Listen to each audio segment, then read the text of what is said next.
Well, hey there, I'm Andy Stanley, and I'm so honored you've invited me to your group for the next few weeks, days, or if you're binge watchers, maybe just a few hours.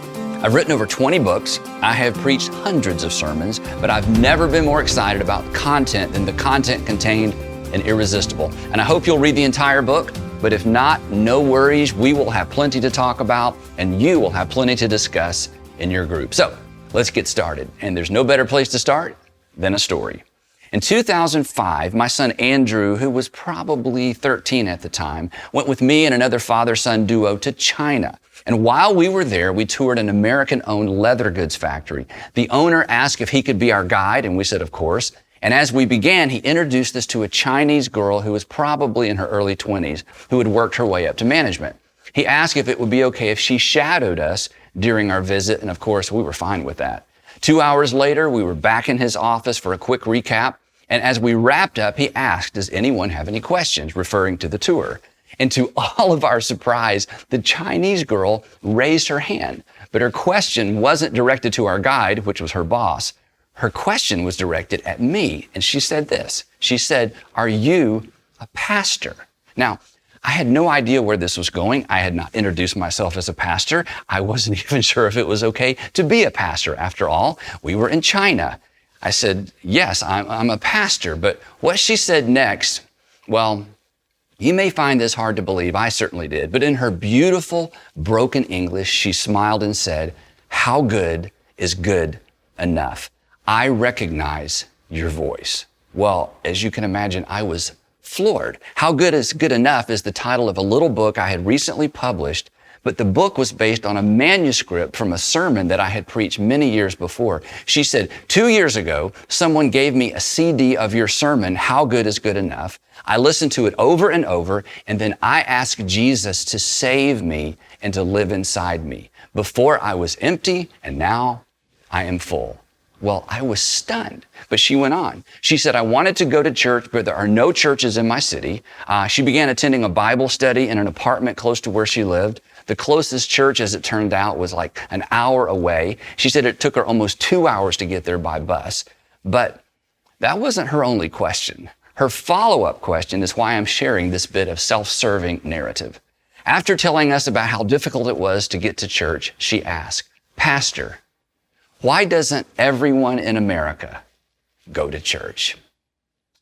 I had no idea how to respond. How do you explain the marginalization of the church in America to a Chinese millennial who was empty, but now is full? How do you explain thousands of empty churches to a young lady who would be there every time the door was opened, if there was a door to open? Honestly, I don't even remember how I responded, but I will never forget her question. It's bothered me ever since. And for the remainder of our time together, I'm going to do my best to bother you with it as well. Why doesn't everybody in America go to church? Why is the church so resistible? Jesus wasn't. Once upon a time, the church wasn't either. I've talked to, listened to, read interviews and blogs by dozens of people who've left the faith. I've yet to hear a single story by anyone who abandoned Christianity based on anything directly related to Christianity. In fact, I recently read a blog by a former worship leader at a church who left the faith after she read a book proving contradictions in the Bible. Well, apparently she grew up believing that the foundation of our faith is a non-contradicting book. It's not. One of the most renowned New Testament scholars in America announced really not too long ago that he lost his faith because of suffering in the world. But the foundation of our faith is not a world without suffering. Suffering doesn't disprove the existence of God. It only disproves the existence of a God who doesn't allow suffering. Whose God is that? Not ours. Ours actually promised it. Natural selection doesn't undermine the claims of Jesus. Neither does a 13.8 billion-year-old universe.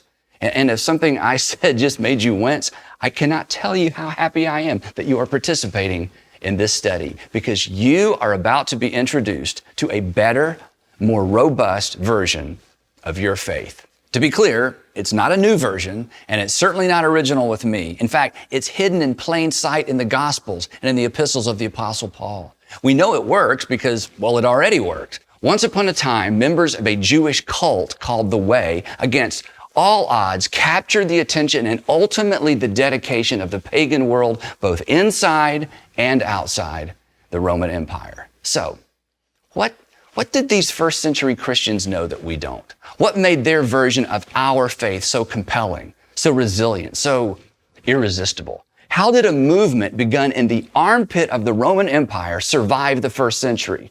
It should have been buried right alongside its founder, but it wasn't. In fact, think about it. Today, Rome is adorned with crosses, and Jerusalem is filled with Christian tourists. 2,000 years ago, the cross symbolized the power of empire. Today, it symbolizes the power of God. How did that happen?